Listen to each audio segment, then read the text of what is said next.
Okay, let's start with a big idea. What if your personality, everything you think of as you, isn't actually who you are? What if it's more like a map, a tool? And learning how to read that map is the real key to growth. That's what we're going to explore today. Have you ever had that feeling, where you're kind of stuck in the same old patterns, reacting the exact same way every single time? Maybe it's in an argument, and you hear the same words coming out of your mouth, or you make that choice you swore you wouldn't make again. It's like you're trapped in this loop, right? Like some unconscious program is running the show. Well, that's exactly what we're going to get into, that hidden programming that's steering our lives. All right, so to really get this, we need a framework. Think about self-work in two different directions. First, you've got horizontal work. This is all about understanding your consistent patterns, your personality type. It's like knowing the instrument you play, right? Let's say you're a violin. Then there's vertical growth. This isn't about changing the violin, it's about increasing your capacity, your skill. It's about learning to play more and more complex music on that same violin. For today, we're really going to focus on understanding our instrument, getting the map for that horizontal work, so that, down the line, we can play whatever we want.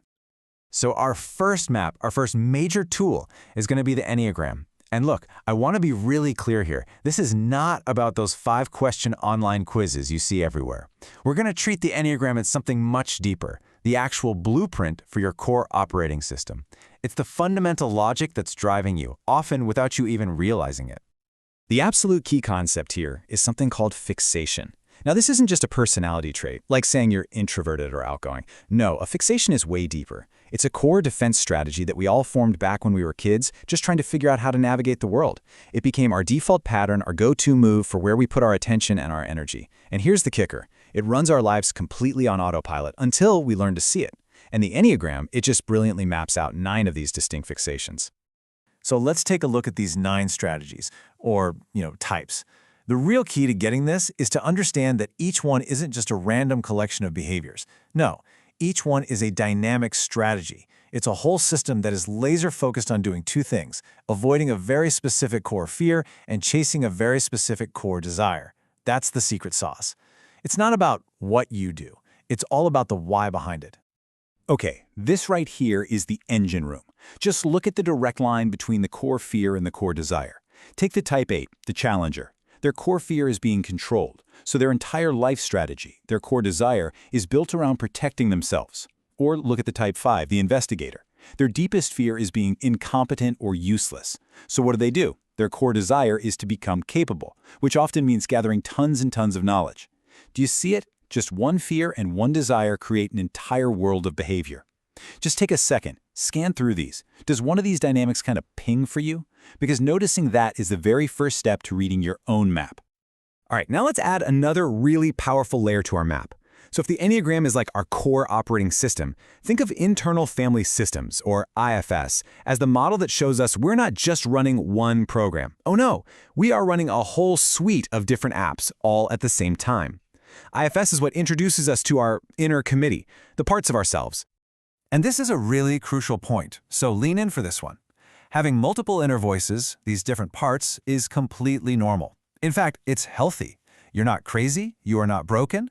You contain what IFS calls a multiplicity of parts, and you can think of each one as a little sub-personality, with its own feelings, its own agenda. The goal here is absolutely not to get rid of them. It's to get to know them, to understand them. So you can think of this inner committee like an internal security team. You've got 3 main players. First, there are the managers. These are your proactive protectors. This is your inner critic, your people pleaser, your planner. Their whole job is to run your daily life and make sure you never get hurt. But, sometimes pain gets through anyway, and that wakes up the exiles. These are the young, wounded parts of you that carry all that old pain, shame, and trauma. Now, when an exile gets triggered and that alarm goes off, in rush the firefighters. These guys are reactive. They don't plan, they just act. Their only goal is to put out the emotional fire right now, and they'll use anything they can get their hands on. Rage, addictions, numbing out on social media, whatever it takes, no matter the collateral damage. But, and this is the absolute game changer in this whole model, underneath all the noise, all the chaos of these parts, there is the real you. IFS calls this the self. And it's not another part. It's your core consciousness. It's naturally calm, curious, compassionate. It's just who you are. The amazing thing is, it's always there, it's completely undamaged, just waiting. So the goal of all this work isn't to fix your broken parts. It's to learn how to access this self so you can become the leader of your inner world instead of being constantly hijacked by it. Okay, so let's put this together. We've got the Enneagram, which shows us our core operating system, our main strategy. And we've got IFS, which shows us our whole inner committee. So how do we actually use these maps to make a real change? Well, the work really begins when we start making peace with our shadow.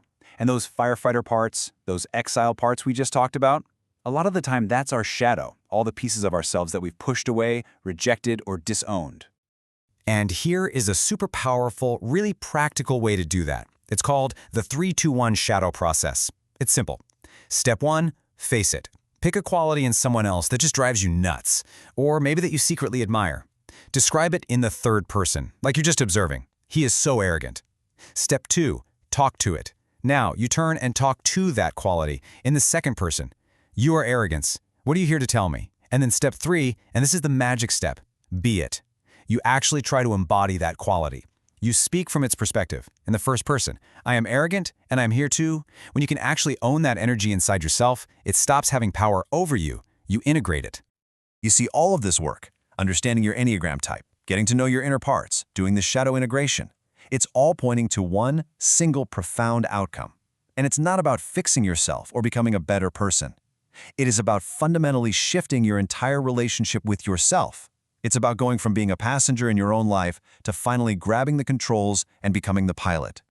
And this quote just nails the entire point. The goal is to make what is subject into an object of your awareness. Think about it. Right now, for most of us, we are subject to our personality. We're inside it. Its patterns run us on autopilot. You don't have anger, you are anger. You don't feel anxiety, you are anxiety. The goal is to shift that, to make those patterns an object you can look at.